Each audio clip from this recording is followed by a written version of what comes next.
Selamat datang di mata kuliah pemrograman sistem. Pada modul kali ini kita akan mencoba untuk membahas kernel modules. Ya, seperti yang kita sudah bahas sebelumnya, kalian sudah mencoba untuk melakukan kompilasi kernel. Ya, sekarang kita akan bahas lebih dalam kembali bagaimana suatu hardware bisa dikendalikan oleh sebuah aplikasi.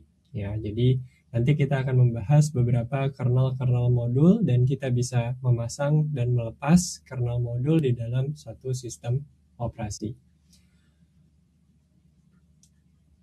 Oke, jadi ini adalah materi kita saat ini. Sebelumnya kalian mencoba untuk mempelajari apa itu boot sequence dan kernel compilation.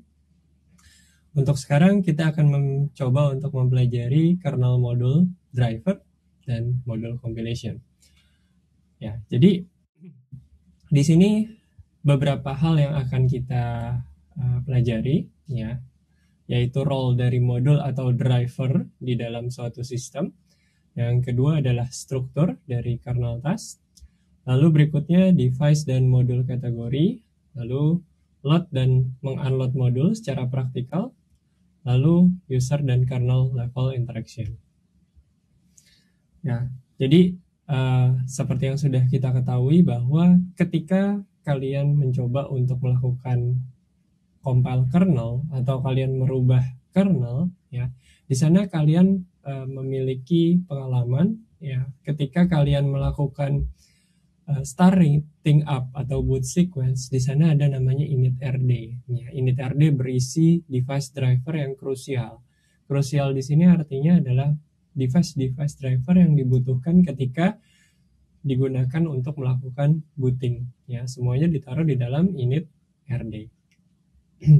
Nah, di sini sewaktu kalian melakukan kompilasi kernel, kalian akan memilih apakah suatu device driver tersebut akan dijadikan sebagai kernel atau dimasukkan ke dalam kernel atau dia sebagai modul. Ya, masing-masing punya kelebihan masing-masing. Ya, ketika dimasukkan ke dalam kernel, kita tidak bisa melepas ataupun memasangnya. Tapi kalau sebagai modul, kita bisa melepas atau memasangnya.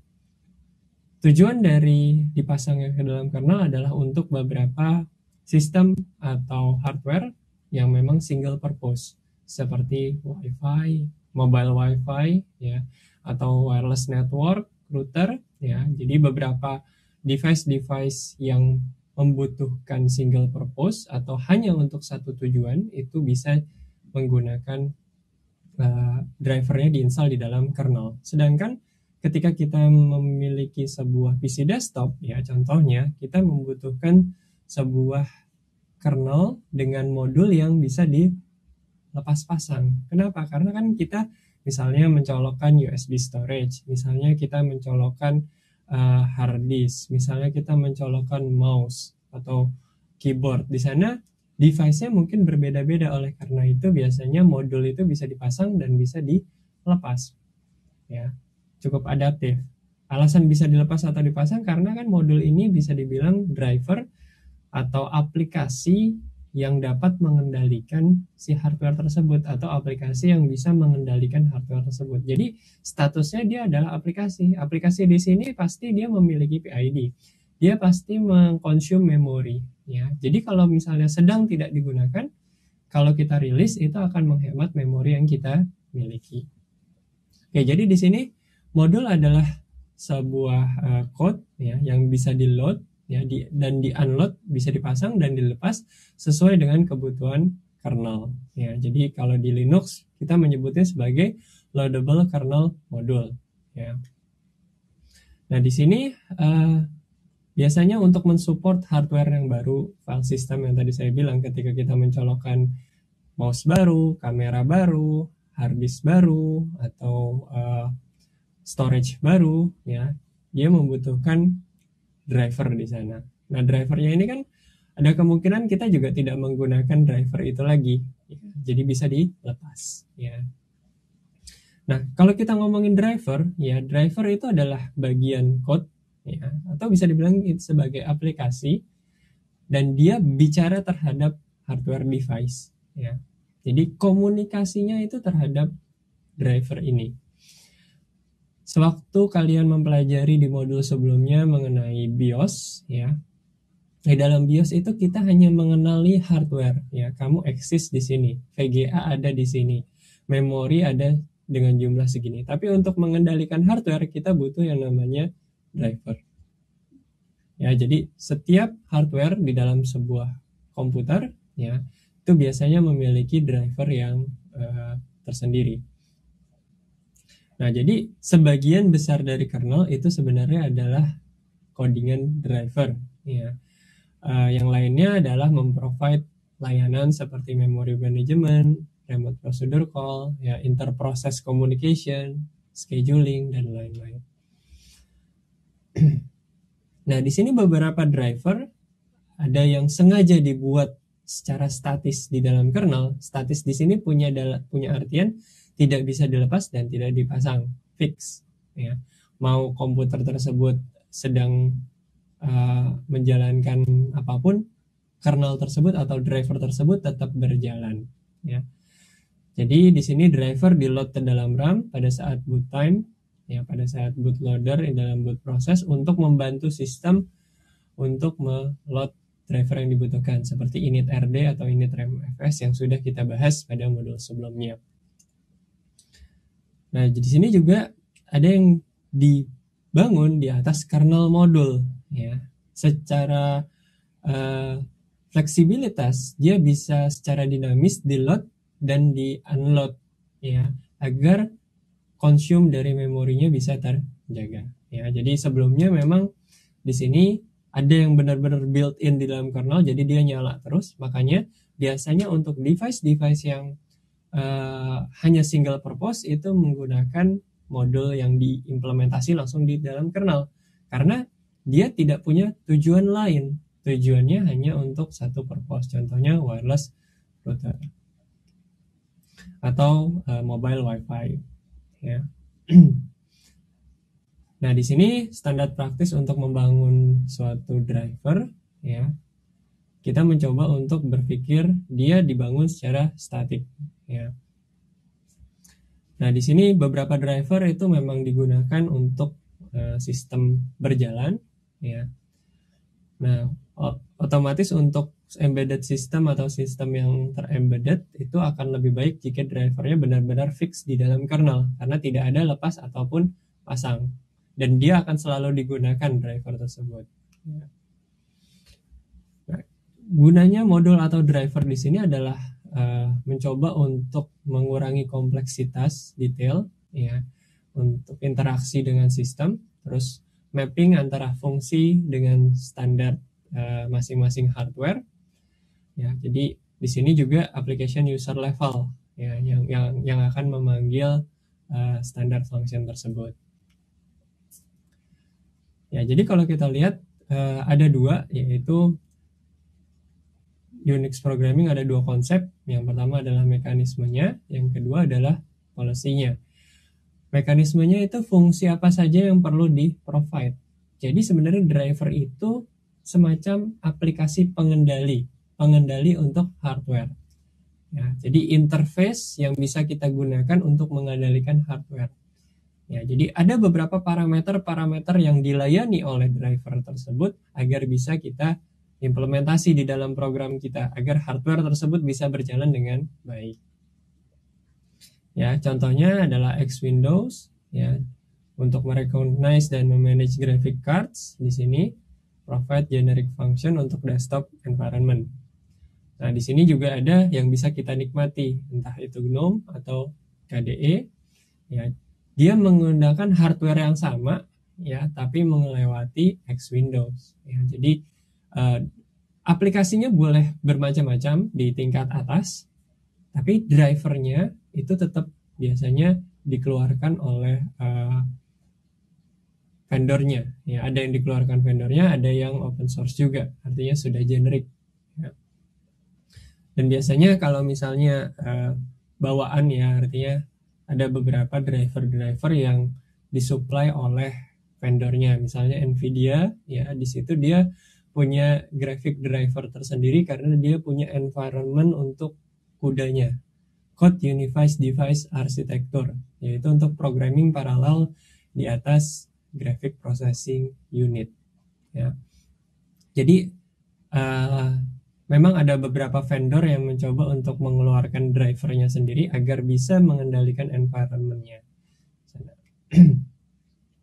Nah, prinsip dari untuk membangun sebuah driver ya, di sini dibilang kita membuat kernel code yang digunakan untuk mengakses hardware ya, tapi kita tidak memaksakan ya kebijakan-kebijakan di situ ya, karena setiap aplikasi yang dibuat nanti memiliki kebutuhan yang bermacam-macam ya. Jadi kalau mau dibilang driver itu ya sebenarnya aplikasi juga, aplikasi yang bisa kita gunakan untuk mengendalikan hardware, atau aplikasi yang bisa kita gunakan untuk aplikasi kita untuk mengendalikan hardware. Jadi bisa dibilang dia jembatan juga untuk bisa mengendalikan hardware, dan semuanya itu dibungkus di dalam kernel.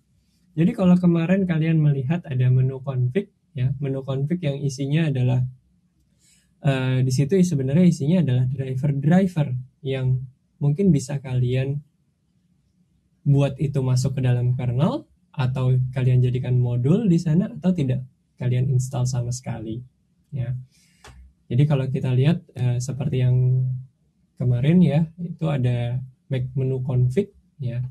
Jadi kalau kita coba lihat kembali ya, kalau yang kemarin kita lihat ya, di sini kita punya menu config ya. Kalian bisa ketikkan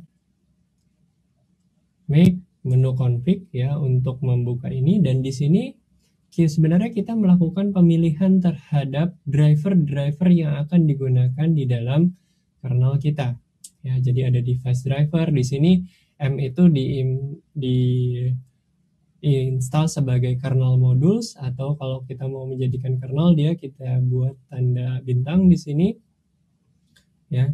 Misalnya di sini ada beberapa driver ya, network device support, misalnya bonding driver support mau kita jadikan kernel, atau mau jadikan kita jadikan sebagai modul.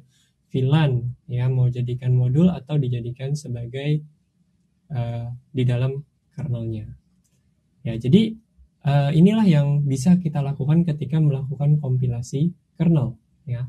Otomatis jika ini bisa kita lakukan, kita bisa membuat kernelnya itu benar-benar compact ya, benar-benar sesuai dengan single purpose tujuan dari suatu device kita ya. Jika kita membuat satu embedded system yang di sana kernelnya benar-benar optimize, yang hanya terdiri dari driver-driver yang kita butuhkan saja ya. Jadi itulah beberapa pengertian yang bisa saya jelaskan ketika kita mencoba untuk memasukkan dia sebagai kernel modul atau dia sebagai device driver yang diinstal di dalam kernelnya.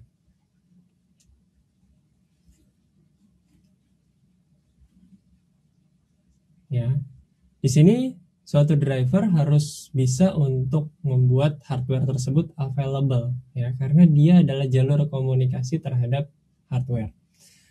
Oke, berikutnya kita akan coba di sini ada modul driver atau gambaran ya device driver di dalam kernel. Kalau kita lihat di sini ada system call interface ya yang sudah kita pelajari di awal modul. Lalu ada proses management, memory management, file systems, device control, networking. Lalu di sini ada memory manager, ada file system type, ada character device, ada network subsystem. Lalu di bawahnya ini ada hardware-nya ya. Oke, jadi di sini untuk berkomunikasi dengan hardware ya, kita memang harus sebagai aplikasi melewati system call lalu melewati device driver ya. Jadi system call ini kan entry ke dalam kernel atau beberapa fungsi-fungsi yang diimplementasi untuk mengendalikan hardware tersebut ya.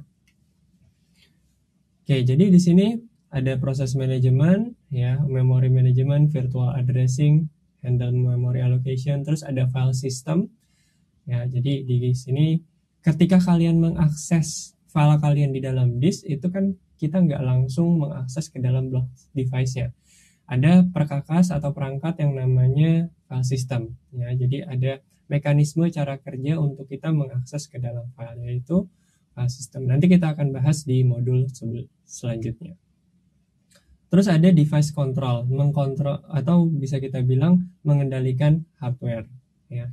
Terus ada networking di sana, yang mana networking ini punya beberapa proses dan driver, ya terutama ketika kita menggunakan jaringan kabel. Oke, kita punya E1000 di sana driver Intel Pro Wireless, ya Intel Pro E1000, atau misalnya kita menggunakan wireless connection, ada lagi drivernya untuk wireless connection.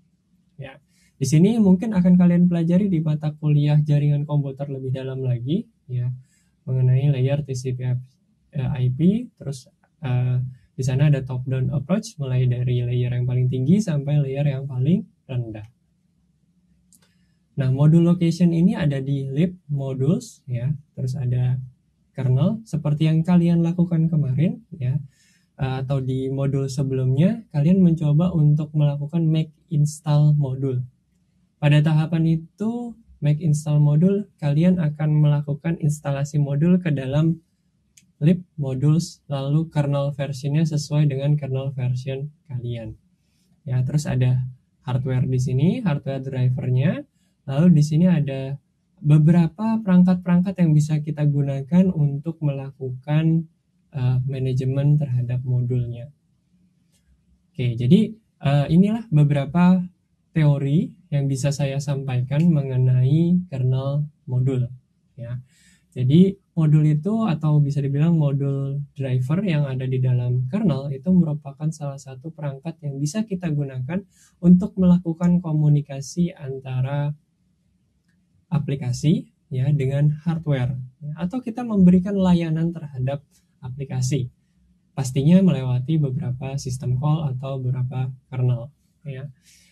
Nah, di dalam sistem call ini, ya, kita bisa nanti mengendalikan driver yang ada, dan driver tersebut memiliki fungsionalitas parameter yang bisa kita atur, ya. Jadi aplikasi juga bisa ikut mengatur driver, ya, tapi mengatur hardware namun melalui driver. Oke, mungkin untuk modul ini sampai di sini dulu. Nanti untuk bagaimana praktikalnya kita akan coba lanjutkan di modul berikutnya. Oke, terima kasih atas perhatiannya, semoga bermanfaat.